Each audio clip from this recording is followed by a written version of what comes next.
बिस्मिल्लाहिर्रहमानिर्रहीम, अस्सलाम वालेकुम। आप देख रहे हैं हेड ऑन और मैं हूं मुनीब फारूक। सबसे बड़ा और अहम सवाल इस वक्त पाकिस्तान की अपोजिशन और हुकूमत पोल्स अपार्ट है, यानी कि इतने दूर है एक दूसरे से कि शायद बयान भी नहीं किया जा सकता।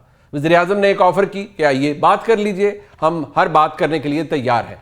अब अपोजिशन ये कह रही है, खास तौर पर यानी तहरीक इंसाफ ये कह रही है कि जनाब आपने दावत तो दे दी कि आइए बैठिए बात कीजिए, लेकिन आना कहाँ है, बैठना किस जगह पर है, वक्त कौन सा है, इसके बारे में आपने बताया ही नहीं। तो आज दो बहुत जिम्मेदार शख्सियात मेरे साथ इस प्रोग्राम के अंदर मौजूद हैं और आज हम कोशिश करेंगे कि ये कज़िया अपने प्रोग्राम में हम हल करके उठें। और मेरे साथ मौजूद हैं जनाब शफकत अवान साहब, मेंबर कौमी असम्बली हैं पाकिस्तान तहरीक इंसाफ के। बहुत शुक्रिया शफकत साहब आपका। और बैरिस्टर अकील मलिक साहब हमारे साथ मौजूद हैं, वज़ीर मुमलिकत बराए कानून व इंसाफ। पता नहीं कानून व इंसाफ हुकूमत की नज़र में तो है लेकिन अपोजिशन की नज़र में तो बिल्कुल नहीं है। पर शफकत अवान साहब, बात यह है कि हमने एक बड़ी जेनरस ऑफर देखी पार्लियामान के अंदर। आप क्योंकि खुद कोलीग्स भी हैं, आपने भी विटनेस की होगी, वज़ीर आज़म साहब ने कहा था कि बिल्कुल हर मौके हर चीज़ हर मौजू पर बात हो जाएगी। लेकिन अभी बैरिस्टर गौर खान साहब चेयरमैन है आपके, वो मुतलाशी हैं कि कोई बातचीत हो जाए, कोई हुकूमत की तरफ से कुछ नहीं हो रहा। तो आपको इनकी नीयत पे शक है या आपको लगता है कि इनको मतलूबा इख्तियार मुयसर नहीं है?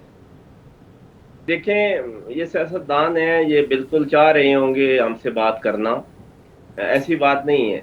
लेकिन मसला इख्तियारात का है, इनके पास इख्तियारात नहीं है। एक बात कम अज़ कम पाकिस्तान तहरीक इंसाफ ये साबित कर चुकी कि पाकिस्तान तहरीक इंसाफ मुज़ाकरात करना चाहती है और हर वक्त करना चाहती है। ये हमने जो इतना टाइम दिया और इस दौरान तहरीक भी रुकी रही कि कोई ये ना कहे कि जी पाकिस्तान तहरीक इंसाफ मुज़ाकरात नहीं करती। हमने बारहा कहा, इनको बार बार कहा कि जी आए बैठें मुज़ाकरात करें। हमारे leader of opposition in both houses वो मौजूद थे, उनको पूरा इख्तियार था, खान साहब की तरफ से पूरा मैंडेट था। पार्लिमानी पार्टी की मीटिंग करके यूनानिमसली उनको मैंडेट दिया गया कि गो हेड है, आपको जाएं मुज़ाकरात करें। लेकिन हुआ क्या कि हमारे बार बार कहने के बावजूद ये बिल्कुल मुज़ाकरात की मेज़ पर नहीं बैठ रहे। और कई दफ़ा मुझे ये अभी कुछ दिन पहले इनके एक मिनिस्टर साहब मेरे साथ प्रोग्राम में थे, तो उन्होंने कहा जी ये नहीं आते। तो मैंने कहा अभी मुझे बताएं किस जगह पे आना है, किस वक्त आना है, मैं अपने लीडरान को लेके आता हूँ। एक ही बात कदे वो करते थे ना जगदीश साहब, मैंने पीएम हाउस नहीं जाना।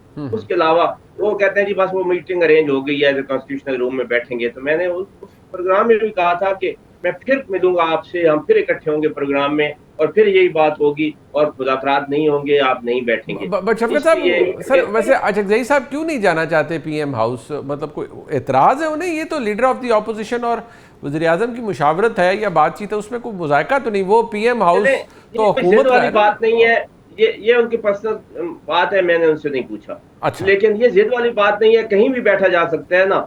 उन्होंने तो इवन ये भी कहा कि राना सनाउल्लाह साहब के घर में बैठ जाएं आप। कौमी असम्बली है हमारा, एक जॉइंट जगह है जहाँ पे ही बैठ के सारे मामलात हमें हल करने चाहिए, वहाँ पे बैठे। थोड़े जगह हैं बैठने की, लेकिन कोई बैठने को तैयार नहीं है। बैठने को कोई बात के ये बैठें और कोई बात करें और फिर इनको इख्तियार ना हो तो फ़ायदा क्या है? जब इन्होंने मुलाकात भी एक कैदी की पूछ के करवानी होती है तो फिर ये तो बड़ी-बड़ी बातें बैठ के तो होती हैं और फिर उसमें आगे बातें निकलती हैं। फिर ये तो नहीं हो सकता कि जी हाँ जी, ये कह रहे हैं तो अब बताएँ, ये कह रहे हैं तो अब बताएँ। तो इसलिए इन चीज़ों से बचने के लिए वो मुज़ाकरात को अवॉइड कर रहे हैं। अब आप बैरिस्टर अकील मलिक साहब मुज़ाकरात को चले अवॉइड कर रहे हैं, लेकिन जब वज़ीर आज़म साहब ने इतनी वसतुल क़ल्बी से एक ऑफ़र दे दी तो अब आप उसको, वो कहते हैं ना लेट्स, वो क्या कहते हैं, वॉक द टॉक, वो वाला काम करें ना सर। कोई मीटिंग अरेंज करें, कोई एक डेट दें, कोई चाय का एहतमाम करें। चले वो तो आप कर ही लेंगे हुकूमत में आप, तो कोई तो जेस्चर शो करें, उसके बाद खामोशी है। देखिए मुनीब साहब, बहुत ही अफसोस हुआ कि जिस ढिठाई से झूठ बोला जा रहा है पीटीआई के दोस्तों की तरफ से, मेरे कॉलीग हैं, मैं तो हैरान हूं उनकी बातें सुन के कि हुकूमत नहीं बैठ रही। तो पिछले बजट से लेके इस बजट तक क्या वजीर आजम शहबाज शरीफ साहब क्या कर रहे हैं? ये बताएं कि क्या उन्होंने मुतअद्दिद बार और 12 दफा दावत दी। इस बजट के इजलास के दौरान भी वो खुद चल के गए, फिर कहा on the floor of the house भी कहा, ख्वाजा आसिफ साहब ने भी कहा कि चार्टर ऑफ डेमोक्रेसी के ऊपर बात करनी है, उस पर आ जाएं। बैठने का जो माहौल है, बिल्कुल शायद ये समझ रहे हैं कि इख्तियार नहीं है। मैंने पहले भी कहा कि हमारा ब्लफ कॉल आउट कर सकते हैं, लेकिन ये हीले बहानों से जो काम लेना और फिर कहना है कि नहीं, हाँ हो सकता है वाकई हमारे पास इख्तियार नहीं है कि हम दावतनामा छपाएं, बिल्कुल हमारे पास इख्तियार नहीं है कि हम शामियाने लगाएं, बिल्कुल हमारे पास इख्तियार नहीं है कि हम चाय का एहतमाम करें, बिल्कुल हमारे पास इख्तियार नहीं है कि हम टेंट सर्विस प्रोवाइड करें। मतलब ये किस किस्म की बातें कर रहे हैं? खुदारा कोई होश के नाखून लें। आपको मुज़ाकरात करने हैं या वलीमा करना है सर? मतलब मेरे ख्याल से ये मुज़ाकरात के बजाय जो है वलीमे की बात करना चाह रहे हैं, तो वो तो हम नहीं करवा के दे सकते। मुज़ाकरात की हद तक बिल्कुल हमने कहा था मुज़ाकरात होंगे, मुज़ाकरात करने चाहिए। हमने हामी भरी, हमने दावत दी, हमने पहल की। अब ये बताएं कि क्या इनको सुइयां चुभ रही हैं इसी पार्लियामेंट हाउस के कमरा नंबर जो कमेटी रूम नंबर 5, ये नंबर 2 था जो लास्ट टाइम जिसमें बैठे थे, वहां पे बैठे हैं। फिर हीले बहानों से काम लिया जा रहा है। मुनीफ साहब, कहा जाता है कि नहीं, हुकूमत पहले अपनी टीम जो है वो अनाउंस करे, मुज़ाकराती टीम कौन होगी, फिर हम अपनी टीम अनाउंस करेंगे। अच्छा, तो ये हीले बहानों से काम तो नहीं चलेगा। ये मेरे ख्याल से एक बहुत ही फ्यूटाइल एक्सरसाइज लग रही है, क्योंकि कहा जाता है मैंडेट तो सारा जो है वो अचकजई साहब के पास है और मुज़ाकरात की हद तक वो जो फैसला कर दें।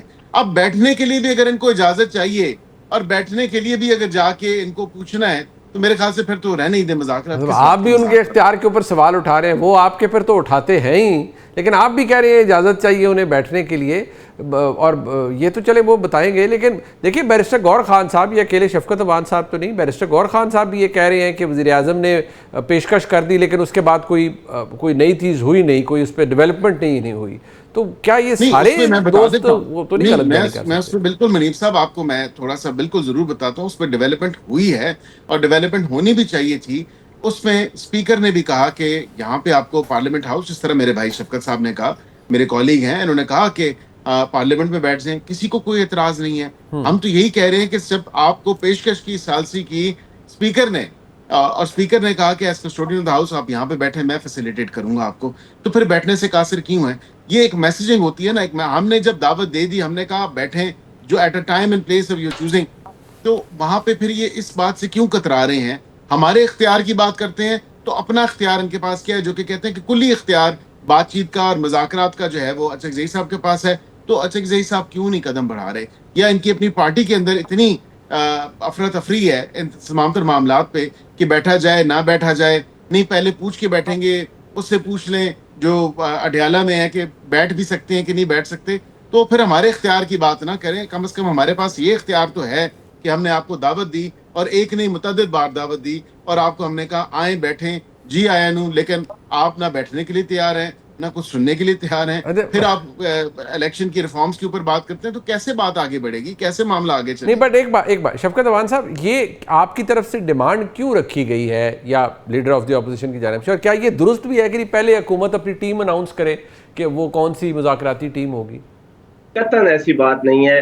मैं आपको, मुनीफ फारूक साहब, मेरे भाई बैठे हैं बैरिस्टर साहब, आपने मुझे आज ही अभी प्लीज इनसे टाइम लेके बता दें कि कब हम अपने दोनों लीडर ऑफ अपोजिशन और बाकी लोगों को लेके कमेटी रूम नंबर 5 में मैं कब मौजूद हूँ, मैं उनको कब वहां पे भेजूँ। आप मुझे बता दें। मैं तो बारहा कई टीवी प्रोग्राम्स में कह चुका हूँ हुकूमत के लोगों को कि मुझे टाइम बता दें। मैं रिक्वेस्ट करूंगा, बेशक जूनियर हूँ मैं एक, लेकिन वो तैयार हैं। मुझे आज इनसे टाइम, ये मिनिस्टर हैं, इनकी पावर है, मैं तो एक आम सादा सा MNA हूँ, तो मुझे इनसे आज आपने टाइम लेके देना है।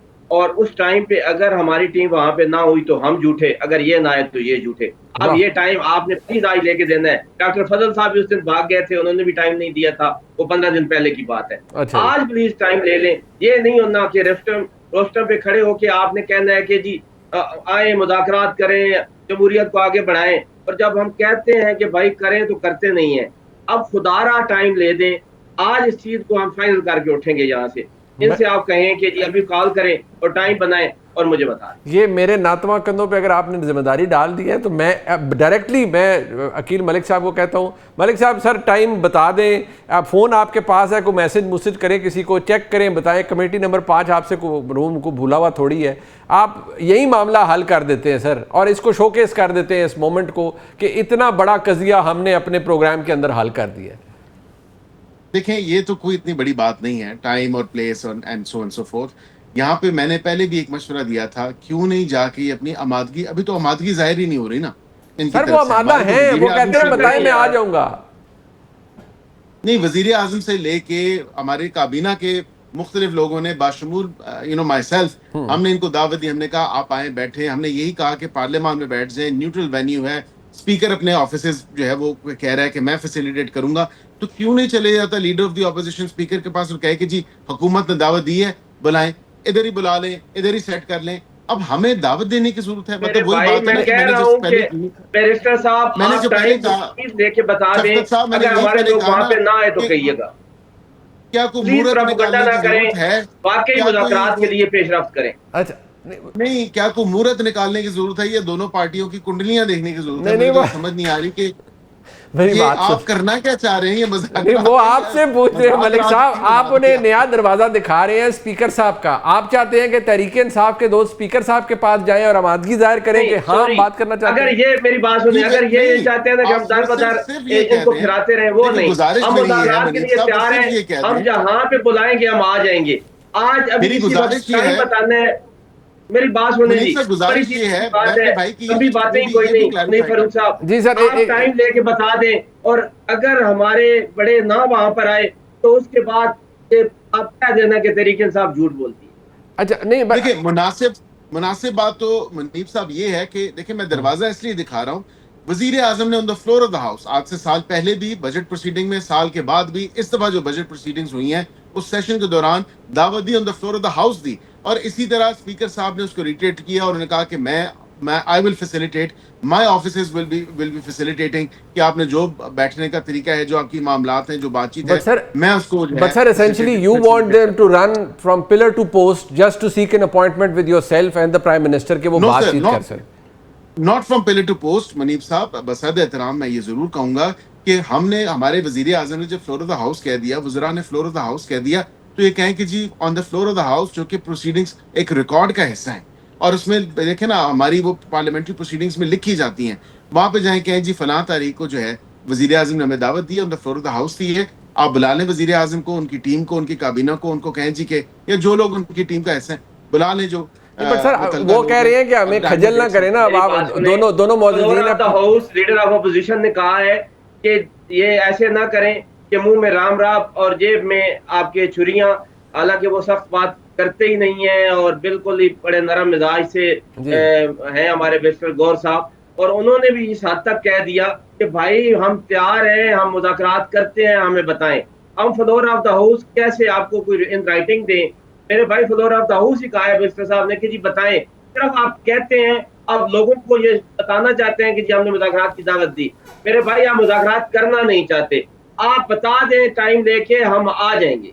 सर अगर मैं दोनों मौजूद शख्सियात को ये प्रपोज करूं कि आप बैरिस्टर शकील मलिक साहब, आप भी मेंबर पार्लियामेंट हैं और वज़ीर मुमलिकत हैं, शफकत अवान साहब MNA हैं, क्या आप अगर दोनों शख्सियात एक वक्त पर स्पीकर के दफ्तर में मिल लें और आपके दीगर साथी मिल लें और एक टाइम तय कर लें? सर अगर आपने मुज़ाकरात, यानी आपने अपने घर पे चाय पे बुलाना है तो अकील मलिक साहब आप कहते हैं भी आए चाय पिए आप मेरे साथ, तो सर मुझे जगह तो बताएंगे ना अकील मलिक साहब कि मैंने कहाँ आना है, मैंने आपके दफ्तर में आना है, आपके रेस्ट हाउस में आना है, कहाँ बताएं, आज ही बताएं, आज ही। हुकूमत इनको देखें मुनीब साहब, हुकूमत इनको वक्त भी दे देगी, इनको टाइम एंड प्लेस जो है वो भी अगर डिसाइड कर देगी, और हुकूमत की जो टीम है वो खुद अकेली बैठी होगी, इन्होंने गारंटी और शर्तिया तौर पे कह सकता हूँ कि नहीं आना, और उस पे फिर हम पता है हमारी तरफ से क्या होना है, वो फिर वो मुझे मिसरा की गाने का याद आ जाता है कि सानू नहर वाले पुल से बुला के चंद मई कितने रह गया, तो यहाँ पे ये लोग आप लोगों को बताएं वहां पे कि ये बैठे और हम नहीं आए, ये लोग प्लीज एक दफा बैठ जाएं, एक दफा हमें बुला लें, और अगर हम ना आए तो हम बिल्कुल मीडिया पे ये तो आपके कहने जो कि नहीं होंगे ना कि गवर्नमेंट प्रोपेगेंडा करती है, मुज़ाकरात नहीं करना चाहती, एक दफा बुलाएं और बैठे। सर वो नहर तो शफकत भाई, आप नहर वाले पुल के साथ मतलब कहीं भी जा सकते हैं, आप कहते हैं जगह बताएं, टाइम बताएं, हम आएंगे, आपका यही मौकफ है ना?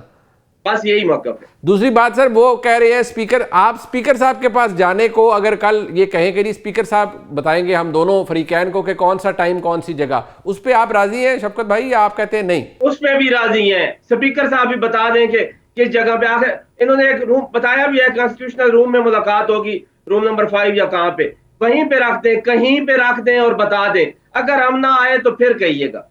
अब बैरिस्टर अकील मलिक साहब, इतना सादा सा काम है सर, स्पीकर साहब या सादिक साहब बड़े ऑनरेबल शख्सियत हैं, हुकूमत के आपके पार्लिमानी अमूर के वज़ीर हैं तारिक फजल चौधरी साहब, उनको चाहिए कि वो वज़ीर आज़म की विलिंगनेस को आगे सॉलिसिट कर दें स्पीकर साहब को, स्पीकर साहब का दफ्तर लीडर ऑफ द ऑपोजिशन को बता दे या बैरिस्टर गौर खान साहब को कि आपकी मुलाकात सो एंड सो और on such and such time हो रही है। ये इतना बड़ा मसला खत्म हो जाएगा सर।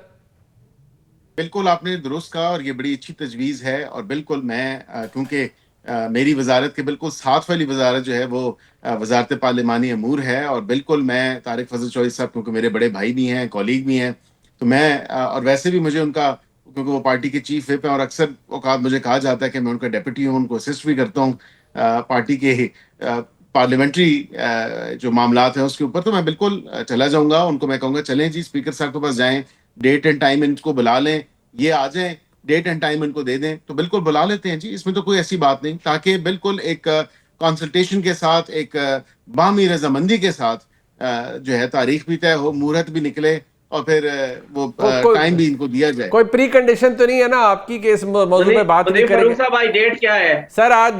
आज डेट है 1 जुलाई सर, पहले 1 जुलाई 2026।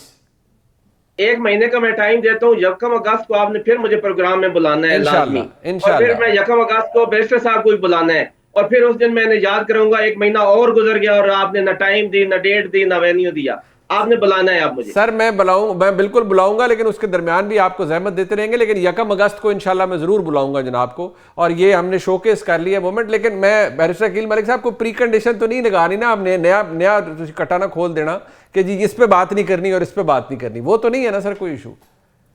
सर ये कोई बैरून मुल्क निकाह नहीं हो रहा कि प्री नप्चुअल एग्रीमेंट होगा या कोई ऐसा कोई मामला होगा। मतलब ये देखिए ना, आज थोड़ा मूड की है, आज तुसी वलीमियां दी गल कर रहे हो, कुंडलियां दी गल कर रहे हो, मतलब you are up to something. मेरे को शक हो रहा है सर, नॉट एट ऑल। मैं वो अजराए मजाक पे थोड़ी चीजें मैंने कहा ऑन लाइटर मोड भी लेके जानी चाहिए, लेकिन मैं प्री कंडीशन, देखें प्री कंडीशन जरूर होंगी। प्री कंडीशन अगर ये रखेंगे जो कि पूरी बजट प्रोसीडिंग्स में इनकी वो कंडीशन रही है, या वही इनकी बात रही है और वही डिमांड रही है कि हमारे फलां कैदी को रिहा कर दो या उसको निकाल दो, या कोई कंडीशन नहीं है, अनकंडीशनल नहीं हो, आए बैठे माफराए आईन या कानून जो है कोई काम नहीं किया जाएगा। और ये अगर कहा जाए कि उसको रिहा करो, उसको निकालो, उसको फलां जगह लेके जाओ, ऐसा नहीं है। अनकंडीशनल सर लेना भाई, मेरे अदालतों से अब बात भी करें। अब मैं कह रहा हूं अनकंडीशनल आए बैठे। चले अनकंडीशनल, राना सनाउल्लाह साहब ने तो कहा ही कहा है, शफकत अवान साहब ने भी कह दिया जी अनकंडीशनल बैठेंगे, अनकंडीशनल। प्रोग्राम के सेकंड में मेरे साथ मौजूद हैं जनाब सोहेल बड़ाइच साहब। सर सबसे पहले तो आपके कॉलम में, आज भी आपका कॉलम पढ़ रहा था और बड़ा उसको पढ़ के हमें बड़ा मैं महसूस भी हो रहा था, और उसके अंदर बहुत सी इस्तिलाहात आपने इस्तेमाल की, नज़र बद का जिक्र किया, मैं उस पर चाहूँगा हम ज़रूर बात करें। लेकिन सबसे पहले सर एक चीज़, अब आपका तजर्बा, आपकी तालीम और जो आपका एक्सपीरियंस है, तारीख़ को आप बेहतर समझते हैं, वो मुझसे तो बहुत ज़्यादा है। इस वक्त तो अगर मैं देखूं तो हर तरफ 4 चांद हैं हुकूमत के लिए, बेहतरीन कोऑर्डिनेशन पाकिस्तान की इस्टेब्लिशमेंट के साथ, बेहतरीन आपस में लिएज़ॉन है, सब कुछ है। लेकिन आपको ऐसा क्यों लगता है कि बस this is soon about to be over, या ये ख़त्म होने वाला है, या ये ख़त्म हो जाएगा? क्या तारीख आपको, आपकी सोच को डोमिनेट करती है, या आपको कुछ और जो मारूजी हालात हैं वो नज़र आ रहे हैं? नहीं मुनीब साहब, देखें आपके पास तो इत्तलाआत होती हैं। मैंने तो पहले दिन भी ये लिखा था कि मेरे पास इत्तला नहीं है, मेरा तो तज्ज़िया है, मेरे पास ख़बर नहीं है कि अंदर की क्या कहानी चल रही है। लेकिन बुनियादी बात यह है कि किसी भी पॉलिटिकल गवर्नमेंट से जो भी सेटअप होता है या निज़ाम होता है, उसकी 2 रिक्वायरमेंट्स होती हैं, उसकी 2 डिमांड्स हो सकती हैं। एक है कि भाई आप इकॉनमी को ठीक करें, और दूसरा कि आप पॉलिटिकल नैरेटिव, ताकि वो उससे निज़ाम जो है मजबूत हो सके। तो मेरा तो यही 2 वजूहात हैं जिसकी वजह से मैं ये डाउट कर रहा हूँ कि अगर ये दोनों ठीक नहीं होती, और इसके लिए मेरे पास दफ्तर दलाइल मौजूद हैं और एविडेंस भी कुछ मौजूद हैं, तो ये जिसकी बुनियाद पर ये मैंने जसारत की है कि इस तरह अरूज कायम नहीं रह सकता, ज़वाल का, इस तरह ज़वाल का सफ़र शुरू हो जाता है। और मैं ये समझता हूँ कि 5 साल किसी भी पॉलिटिकल गवर्नमेंट के लिए बहुत होते हैं अपने आप को और अरूज पे लेके जाने के लिए। जो अरूज जंग से मिला या जो पाक ईरान सुलह से मिला, उसके नतीजे में जिस तरह की इकनॉमिक या पॉलिटिकल चेंजेस आनी चाहिए थी वो नज़र नहीं आ रही। अच्छा सर, अगर ओवरऑल देखा जाए, मतलब वजारत ख़जाना आपको पता है, अगेन आपको ज़्यादा पता है कि वो जनाब मोहम्मद औरंगज़ेब साहब को सपोर्ट और जो भी था वो ज़ाहिर बात है पाकिस्तान की मुक़्तदरा का भी है, सब कुछ है। SIFC का क़याम हुआ, ठीक है, उसके नताइज मतलूबा शायद ना निकले हों, लेकिन उसके अंदर भी पाकिस्तान की एक जो हाइब्रिड रजीम है उसकी बड़ी डीप पेनिट्रेशन है, इन्वॉल्वमेंट है। कुछ कारोबारी हजरात जिनसे मैं मिला हूँ, मैन्युफैक्चरर्स हैं, उन्होंने कहा है कि इससे मदद मिली है, चले शायद मतलूबा नताइज ना हासिल हो सके हों।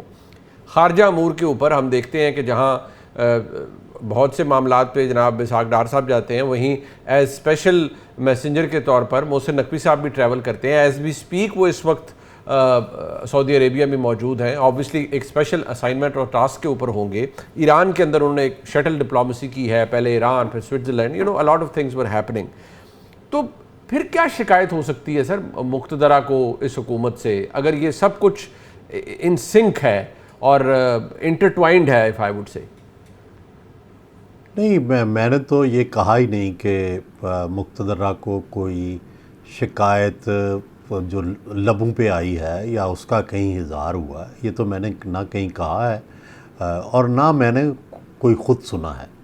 लेकिन मैं ये समझता हूँ कि दुनिया में ज़वाल जिस दिन शुरू होता है उस दिन ही पता चलता। ज़वाल के असबाब होते हैं, तो जब तक असबाब नताइज तक लेके जाते हैं, कभी दुनिया में ये तो नहीं हुआ कि असबाब के बग़ैर नताइज आ गए हों। तो असबाब मौजूद है, या मैंने तो बार बार लिखा है कि आइदर यू करेक्ट योरसेल्फ और यू गो। क्यों? क्योंकि असबाब ये बता रहे हैं, जब असबाब नताइज की तरफ लेके जाते हैं ना, तो इस वक्त जो मैं असबाब बता रहा हूँ उनका रद्द कहाँ है, उनकी तरदीद कहाँ है? देखें, क्वेश्चन ये है कि क्या पॉलिटिकल नैरेटिव बन चुका है कोई 5 साल में? क्या जो इकनॉमिक स्वाय स्टेबिलिटी के और बार बार ये कहने कि डिफ़ॉल्ट जो है वो रोक दिया गया, वो 5 साल से डिफ़ॉल्ट ही रुक रहा है। तो भाई ये दो बड़े क्वेश्चंस हैं जो मंडला रहे हैं सब पर। और फिर इसका तल्लुक़ सिर्फ हुकूमत से नहीं होता, इसका तल्लुक़ हर शख्स से है, आपसे है, मुझसे है, कि अगर इकॉनमी ठहरी हुई है, स्टैगनेंट है, इंडस्ट्री बंद पड़ी है, ठीक है, अब क्या नाम है, पॉलिटिक्स हो नहीं रही, प्राइम मिनिस्टर ने एक भी आज तक पब्लिक मीटिंग नहीं की, कोई PMLN का इजलास नहीं बुलाया, तो इसका क्या मतलब है? जब आप पॉलिटिक्स भी नहीं कर रहे, जिस यानी पेड़ के साए के नीचे आप पॉलिटिकल ओहदे लेके बैठे हैं सारे, वो तो कर ही नहीं रहे, ठीक है, और इकॉनमी जो है वो आगे चल नहीं रही, तो फिर किसको ज़िम्मेदार ठहराया जाएगा? आप मुझे बता दें।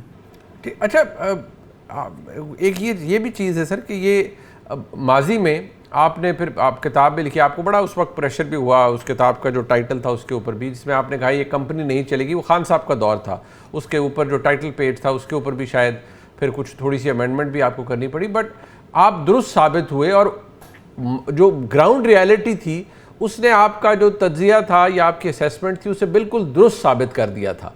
और थिंग्स फेल अपार्ट, दूसरे साल के एंड में ही और तीसरे साल के शुरू में ही मामलात ख़राब होना शुरू हो गए, और जिस तरह आपने कहा था कि कंपनी नहीं चलेगी, कंपनी नहीं चली। क्या इस वक्त भी जब आप ये कह रहे हैं कि पॉलिटिकल नैरेटिव आप कहते हैं नहीं है, इकोनॉमिक नैरेटिव या इकोनॉमिक टर्न अराउंड नहीं है, तो इसके बेसिस पे आप फरमा रहे हैं कि ये कंपनी नहीं चलेगी? बस उस कंपनी के ना चलने में ये था कि उस वक्त मुक़्तदरा ने भी हाथ उठा लिया था उस हुकूमत से, लेकिन यहाँ अभी तक ऐसा, क्योंकि जिस तरह आपने भी कहा, ना शिकायत लबों पे आई है, ना सपोर्ट की कमी हुई है, तो क्या फिर भी आप समझते हैं कि काम ख़राब होगा? जी, उस वक्त भी जब मैंने ये लिखा था उस वक्त भी असबाब देख के लिखा था कि इकानमी नीचे से नीचे जा रही थी, ठीक है, और पॉलिटिक्स को ऊपर जा रही थी। उस वक्त खारजा अमूर में ज़वाल था, तो जो दो बड़ी उस वक्त की रीज़न्स थी, एक तो हर तरफ खारजा फ्रंट से, क्या सऊदीया, क्या जो है अमेरिका, क्या हर तरफ से कोई ना कोई प्रॉब्लम बढ़ रहा था, ठीक है। और दूसरी तरफ ज़ाहिर है इकॉनमी में भी कोई मेजर चेंज नहीं आ रही थी, बल्कि हम डिप करते जा रहे थे और फिर बिल आखिर सब ने माना कि हम डिफ़ॉल्ट की तरफ जा रहे थे। तो देखिए, एक बात होती है कि वाक़यात से किसी नतीजे का आगाज़ करना, ठीक है, कि लेट से जंग आज़ादी हुई है 1857 की, तो हम देखते हैं कि भाई फ़लाँ जगह बगावत हो गई, फ़लाँ जगह बगावत हो गई, तो उसको हम कहते हैं कि बगावत शुरू हो गई। एक होता है कि उसके पीछे असबाब क्या थे, वो जंग तो बाद में शुरू होती है ना, तो पहले असबाब होते हैं। तो मैं तो गुजारिश ये कर रहा हूँ कि मेरे मुंह में खाक कि कोई हुकूमत जाए या ये हुकूमत जाए। मैं तो कहता हूँ कि ये असबाब मौजूद हैं, इनका तदारक कर ले ताकि आपकी हुकूमत ना जाए। ठीक। अच्छा सर, जब आप चलें, ये भी कोई ऑब्वियसली पत्थर पे लकीर तो नहीं है, अगर जानी है तो चली जानी है, जिस और आपने असबाब का भी जिक्र किया। ये जो मुतबादिल निज़ाम है, बहुत सारी चीज़ें होती हैं ना, इसको भी देखना होता है, और आप बखूबी समझते हैं कि जब पीटीआई की हुकूमत का जवाल सामने आया तो उस वक्त मुतबादिल के तौर पर PMLN के अंदर शहबाज शरीफ साहब चॉइस मौजूद थे। यहाँ क्या ऐसा है कि मुतबादिल शख्सियात मौजूद हैं या मुतबादिल निज़ाम मौजूद है, या जो हमारे मुल्क में कॉमन इस्तिलाह इस्तेमाल की जाती है कि नेशनल गवर्नमेंट बन जाए, कुछ हो जाए, ऐसा कुछ हो सकता है आपके नज़दीक? देखिए, एक तो ये है कि हमारा सिस्टम जो है ना वो 70-80 साल से चल रहा है, तो कोई नागुज़ीर तो सिस्टम में नहीं होता, ठीक है। हमने देखा कि बड़े बड़े ताकतवर जो थे वज़ीर आज़म, वो भी चले गए, सिस्टम चलता रहा, चाहे उसके नतीजे में कमज़ोर सेटअप आए या मज़बूत सेटअप आए। ऐसा कोई सेटअप बनाना मुश्किल नहीं होता, ना कभी ये रुका है। क्या आपके ख़्याल में आज ये हुकूमत जाएगी तो कल नहीं बन जाएगी? तो वो उसके लिए अभी वक्त नहीं आया उसके ऑप्शंस डिस्कस करने का। अभी तो सिर्फ मैंने इतना ही कह रहा हूँ कि मेरे मुंह में खाक, ये हुकूमत उन असबाब को ठीक कर ले जिनकी वजह से हुकूमतें जाती हैं। तो मैं तो अभी इससे आगे जाने को तैयार नहीं हूँ, लेकिन ये मैं बिल्कुल समझता हूँ कि कोई नागुज़ीर नहीं होता। दुनिया में हर जितने नागुज़ीर हैं ना, वो कब्रिस्तानों में उनकी निशानियाँ मौजूद हैं, वो चले जाते हैं और उनकी नई रिप्लेसमेंट्स आ जाती हैं। बड़े बड़े सिकंदर आज़म से लेके कौन कौन नहीं दुनिया से चला गया। तो ये नागुज़ीरियत नहीं होती, ये वहम PTI को भी पड़ गया था कि हम नागुज़ीर हैं, और यही वहम अगर किसी आज के शख्स को है तो ये बिल्कुल गलत है। कोई नागुज़ीर नहीं होता। बिल्कुल ठीक। अच्छा सर, एक चीज़ जो हम देखते हैं, हम हमेशा ज़्यादा डोमिनेंट बात इस हुकूमत, ऑब्वियसली PMLN लेड हुकूमत है, पीपल्स पार्टी का एक अपना स्टांस है, वो वफाकी काबीना में नहीं है लेकिन आईने ओहदों के ऊपर मौजूद हैं।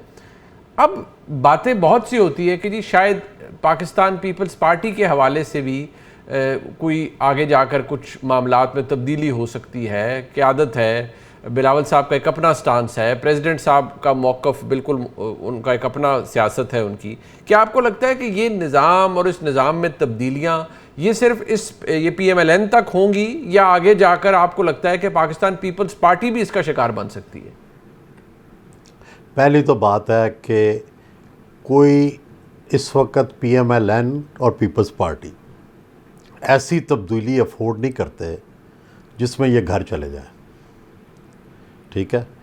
क्योंकि उसकी वजह यह है कि सियासी कश्तियाँ नून ने तो जलाई हुई हैं, ठीक है, और उन्होंने दोबारा कश्तियाँ पानी में डालने की कोशिश ही नहीं की, ठीक है।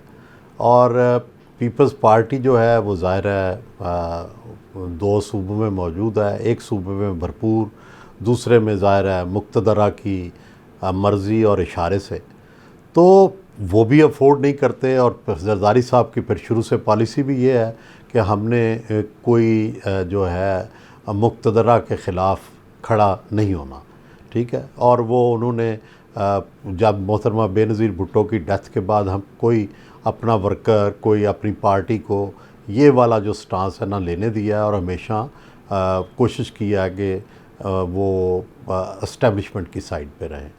तो ये तो दोनों के पास ऑप्शन नहीं है, ठीक है। तो जो इस हवाले से, तो अगर मुक़्तदरा कोई भी तब्दीली करना चाहे, जो कि मेरा नहीं समझता कि अभी कोई करना चाहती है, तो नून भी कहीं नहीं जाएगी और पीपल्स पार्टी भी कहीं नहीं जाएगी। तब्दीली अगर हो भी जाए तो ये वहीं रहेंगे। ठीक।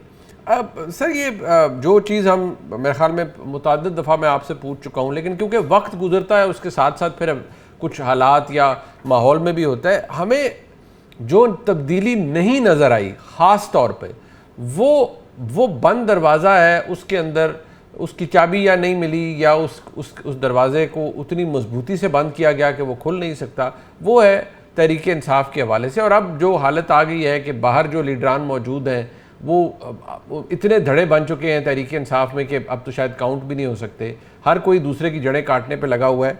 यहाँ आपको इस निज़ाम के अंदर जहाँ आप कह रहे हैं कि सियासी पॉलिटिकल नैरेटिव नहीं है, इकोनॉमिक टर्न अराउंड नहीं है, वहाँ तहरीक इंसाफ के लिए due to these two factors कोई स्पेस बनती हुई आपको नज़र आती है?